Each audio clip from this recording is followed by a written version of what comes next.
All right, guys, welcome back to a new week. Um, Today we're going to be doing the chapter 44, rights and responsibilities in the workplace.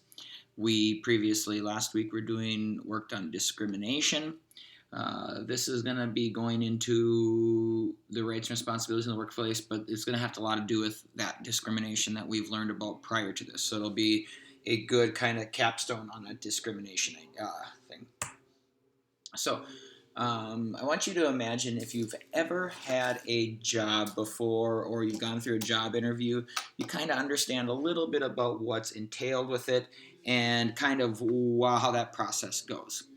But I want you to imagine if you've been in a job interview, just kind of imagine some of the questions that the employer asked of you. Here we're going to go through some of the do's that employers should or have to do, and then the don'ts. The don'ts, like they shouldn't even be touching that. And so here we go. Do's in the hiring process. All employers have to determine whether the applicant is a U.S. citizen or has employment authorization.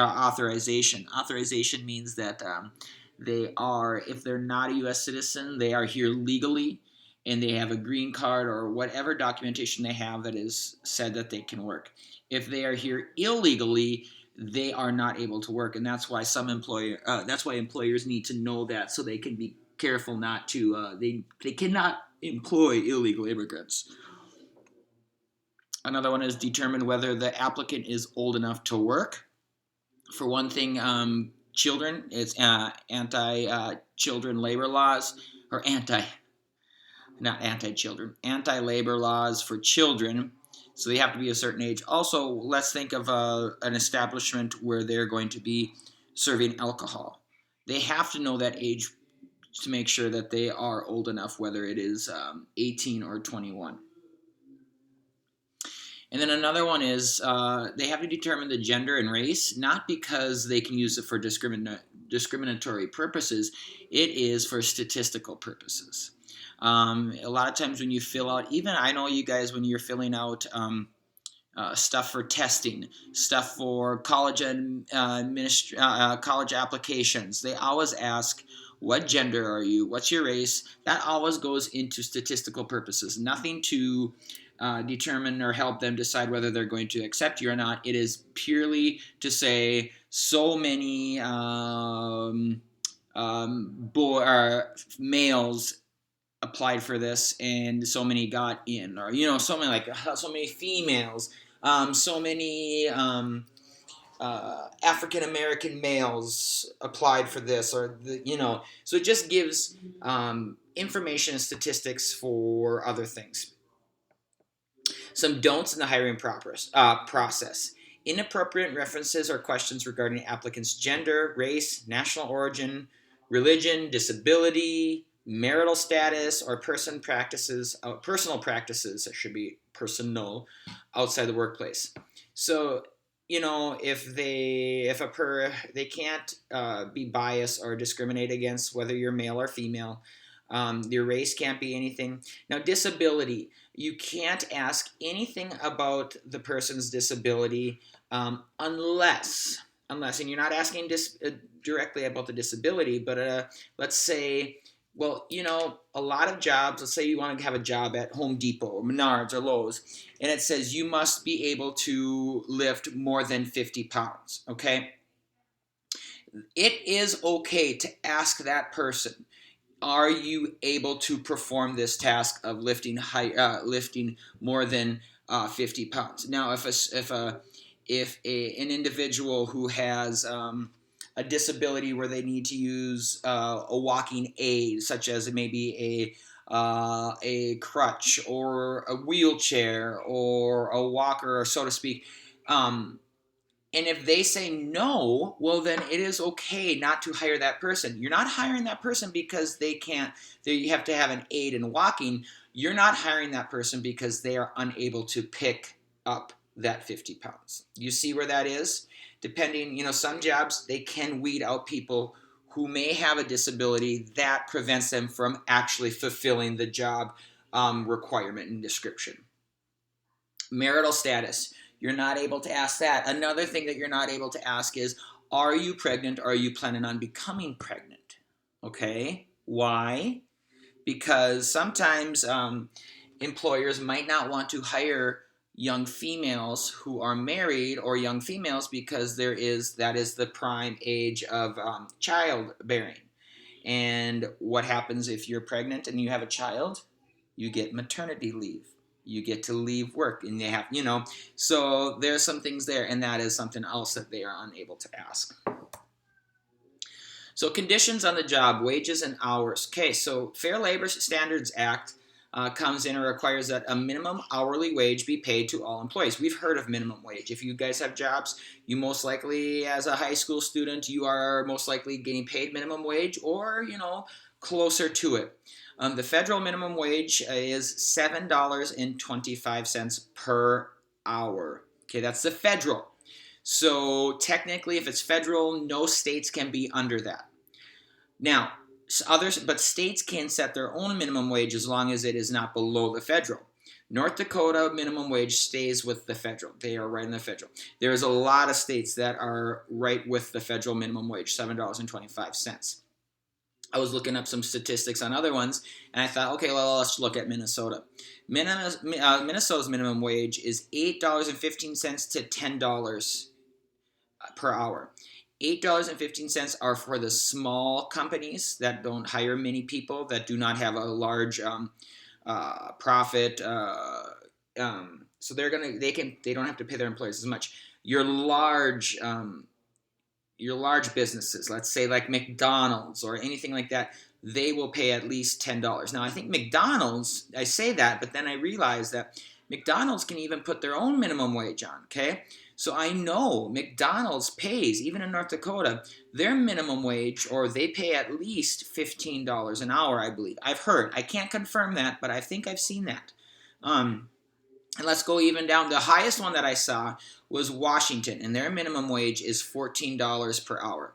Now, we are in the middle of a primaries for next year, or this year is the presidential election. So the Democrats are vying for the primaries, and it is pretty much up to, it's down to Joe Biden. But if you were listening to any of the primaries, any of the debates, a lot of the Democrat side are calling for a federal minimum wage of at least $15 per hour. Now, of course, either side of the aisle are going to be for or against it, and we're not going to get into that. But that is a talk now in this presidential election year about minimum wage and being raised. There is some jobs that can pay an hourly wage below minimum wage. I'm sorry, guys, I'm having a hard time talking this morning. But newspaper delivery individuals, they get paid maybe less than hourly wage. Part-time retail or service jobs, and jobs where employees receive regular tips. If you've been, maybe some of you guys are waitresses or waiters, or work at a restaurant where you serve people, you tend to get paid less than minimum wage because you are receiving regular tips. Okay? So there might be other jobs out there. I'm not exactly sure. Maybe a hairdresser, or you work at you're a hairstylist. You might get paid less, but that means you're getting those tips can be yours. Also, when you become employed, there are some different, taxes and benefits. Employers must withhold federal and state taxes from the paychecks of most employees. Taxes are used to provide government services. Our public education, state public education, is paid for by a lot of taxes. Our law enforcement is funded through taxes. National defense, trash collections, etc. Those things are paid for through our taxes on in our paychecks. You also have some fringe benefits, though. Not all employers do this. This isn't a mandate, but some do. And fringe benefits are other items that employers may decide to provide to employees free of charge or at reduced cost. And these might be life insurance, health insurance, disability insurance. If you are a state employee of North Dakota, you get all of your health insurance paid for. My wife works at the college, and anybody who works at the college gets free health insurance through the state, which is a nice fringe benefit. Some others that might be is maternity and paternity leave. Maternity leave is for a mother who gave birth to a baby, and she can have maternity leave to be with that baby for the first how many weeks or months of their lives. It depends on each employer how much or how that process looks. And then there is paternity leave too for the father, and that all depends too on the employer. I know Microsoft and Fargo, fathers can get a paternity leave of 3 months. I have a neighbor who works for Microsoft, and he had his paternity leave was 3 months. How crazy is that? Social Security is also withheld from your paycheck, and that's usually money that goes to pay retirement, disability, death benefits to eligible workers, families, or both. A certain percentage is taken out of each paycheck.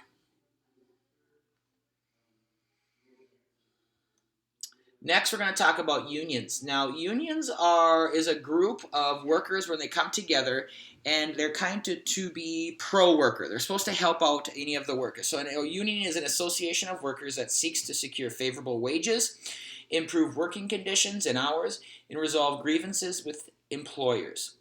Their primary purpose is to bargain as a group with an employer. And that bargaining is called kind of a collective bargaining, a process of settling labor disputes through negotiations between the employer and the representatives of the employees. Now, a union that may be well heard around here is the teachers union. Teachers union does collective bargaining with the school board in order to determine benefits, in order to determine salary, in order to determine working conditions, holiday, sick leave, vacation leave. That's all in that collective bargaining piece. And so that idea is to help the employee.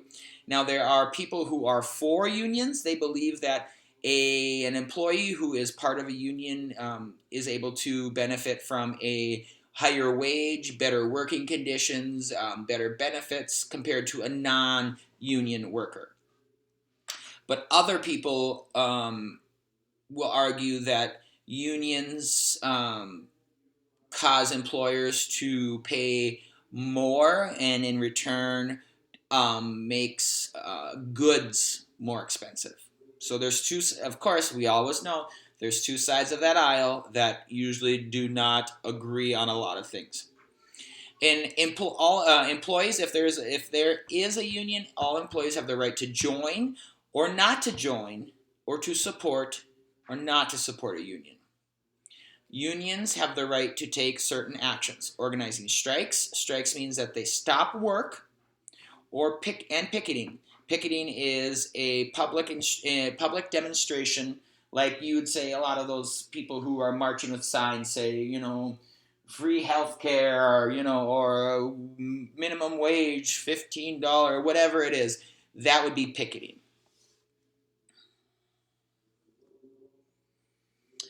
And our last slide, employment contracts. Most jobs are based on an oral or written contract. A lot of times if you've been hired as a job, you're going to be signing things.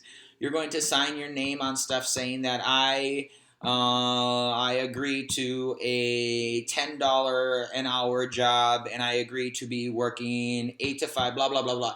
It basically states exactly what the employer expects of you, and maybe there's, and then you sign off on that. Most employments with private employers are referred to as employment at will contracts. That means an employee can quit at any time they wish, and an employer can discharge them at any time that they wish for any reason, as long as none of that discharging violates discrimination laws. Okay. North Dakota is an employment at will state. Other states, so if it is an employment at will, it kind of favors people against this, say that it allows employers to fire employees without much cause. Okay, The opposite would be more of a worker centric idea, meaning that it is harder to fire. The worker may have more rights. North Dakota is an employment at will state, meaning that it is an employer can discharge any worker at any time for not too big of a reason. But you got to look on the flip side. Also, employees can also quit at any time they wish. That is the end of chapter 44. You're going to look below this and you'll see 3 comprehension questions just to make sure you show me that you listened like we always do. And then after that, I have a couple activities. So you guys have a great rest of your week. Remember, this is 4-day weeks now. So enjoy your quiet Fridays. This will be all due on Thursday at 11:59. Thank you, guys.